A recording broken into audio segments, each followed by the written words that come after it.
TV Shop Business voltando do intervalo, hoje entrevistando o nosso querido Damásio Evangelista de Jesus, mais conhecido como Professor Damásio, e hoje estamos falando sobre o PLS 236, que é a reforma do nosso Código Penal.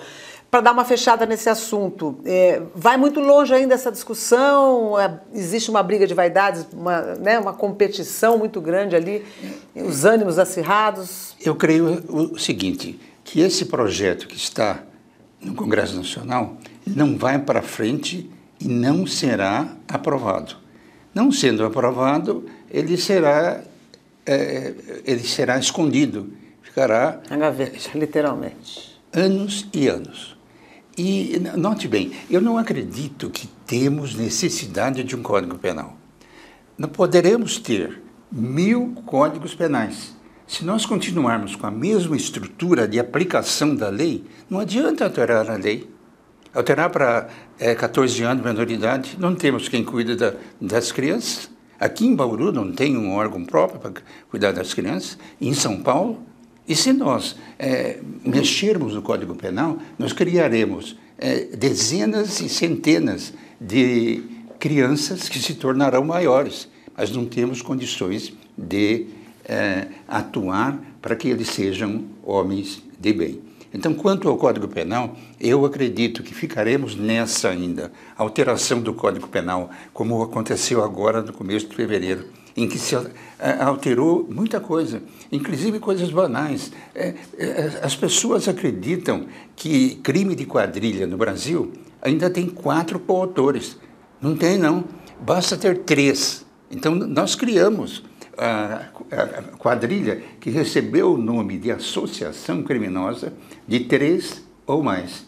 Agora, se você perguntar para aquele que se formaram comigo e que não acompanham, quantas pessoas há necessidade de ter a quadrilha? 2. 99%. Eles falaram 4. Hoje, 3. Não pode baixar para 2. Porque para 2 já é coautoria. Coautoria, é um autor e um executor. Essa bananosa aí que a gente se meteu com essa história de rediscutir o Código Penal angustia o senhor, doutor Damásio? O senhor fica angustiado? Angustia. Angustia muito? Porque quando eu me levanto, leio o jornal, abro a televisão e vejo que crimes estão acontecendo muito diferentes e a justiça criminal está perdendo o jogo, eu fico desanimado.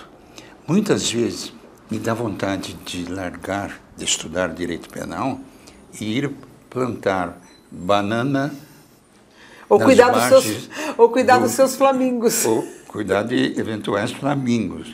Mas eu acredito o seguinte, que eu tenho que continuar dando a minha contribuição no curso preparatório para juízes, na minha faculdade. Por falar em cursos, o senhor tem o Complexo Jurídico Damásio de Jesus, né, que oferece aí cursos para as pessoas poderem prestar o concurso da Ordem dos Advogados do Brasil. Também. E a gente sabe que também, né? E a gente sabe outros concursos também, né? Desculpa. E a gente sabe que o índice de aprovação na OAB está baixíssimo. O último foi 28%. O índice na primeira fase, é um índice muito baixo. Muitas faculdades ruins do Brasil. Virou boteco faculdade de Direito no Brasil, é isso? Não, eu não digo que seja boteco, porque... É pior do que boteco. Existem faculdades de alto nível no Brasil. Há poucas, mas existem. Uma, o que existe é um número infindável. Nós temos mais de 1.300 faculdades no Brasil. É impossível ao MEC, ao Ministério da Educação, fiscalizar essas 1.200 faculdades. Então, o nível é muito baixo. Por quê? Porque nós não temos professores de nível razoável que seja para trabalhar nessas faculdades de Direito.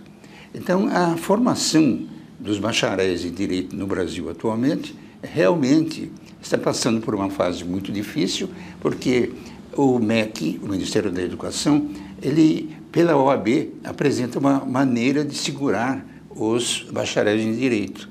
E o nível de aprovação realmente é muito baixo. Mas note, Se me perguntar se estou a favor ou contra o exame da OAB, eu digo estou a favor. Note o seguinte, existem o juiz, o promotor, o delegado e o advogado.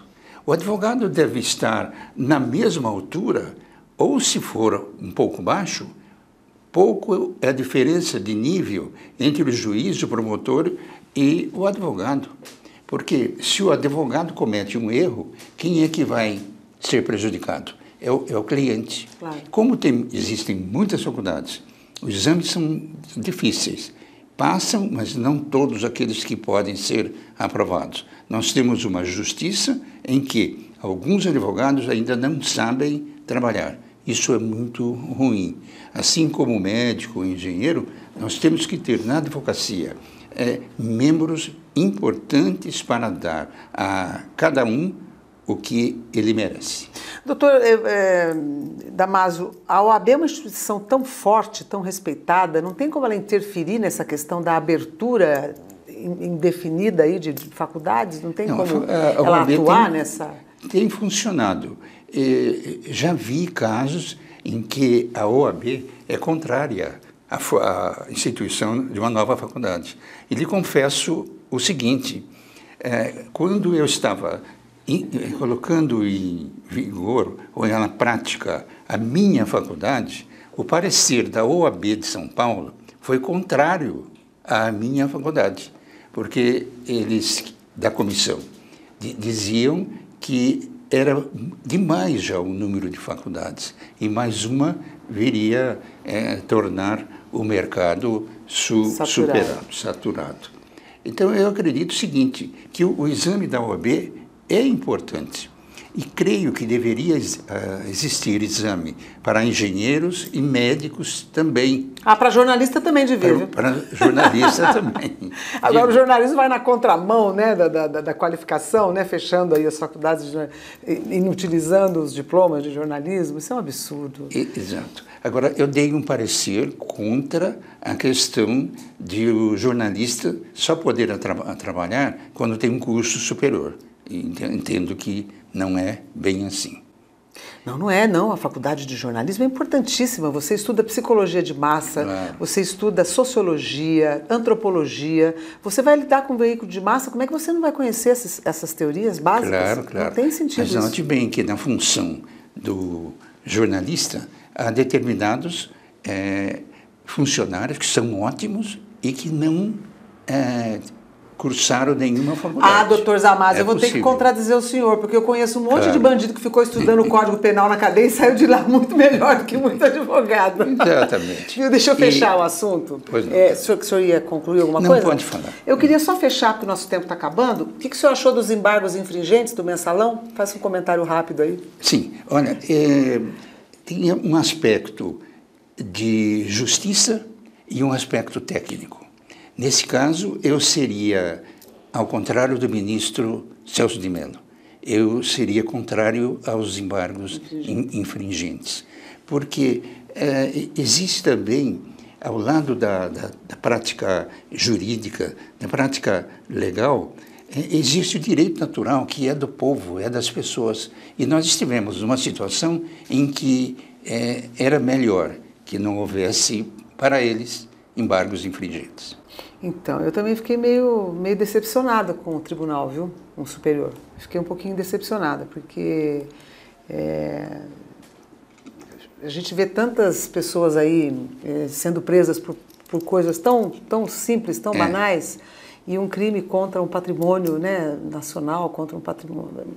Eu achei fiquei meio decepcionada com a justiça, doutor Damasio. Eu não acredito que o importante dos mensalistas tenha sido o valor do estelionato, etc. Eu acredito que o mais importante que aconteceu é o desvalor da ação, isto é, perante a moralidade. A política, a moralidade. O que fizeram foi um exemplo muito ruim para o Brasil. Que bom que nesse ponto o senhor concorda comigo. Pelo menos. Gente, eu conversei aqui com o doutor queridíssimo, doutor Damásio Evangelista de Jesus, nosso querido professor Damásio. Muito obrigada pela sua audiência que esteve conosco até agora. Se você não pegou a entrevista inteira, vai no www.redetvshop.com, que lá você assiste a esses programas e a um monte de coisa bacana que o canal 27 da NET oferece para você aqui em Bauru. Obrigada pela sua presença aqui, doutor. Eu que agradeço o convite. Tá ótimo, então. Você não sai daí, você vai assistir agora TV Shop Imóveis. As melhores ofertas para você que quer comprar uma casa ou você que quer comprar só para investir, um apartamento, vender, alugar. Você encontra agora aqui no TV Shop Imóveis, que você assiste agora, nesse minutinho depois do intervalo. Não saia daí, as melhores promoções, as melhores ofertas estão aqui na Rede TV Shop. Muito obrigada pela sua audiência.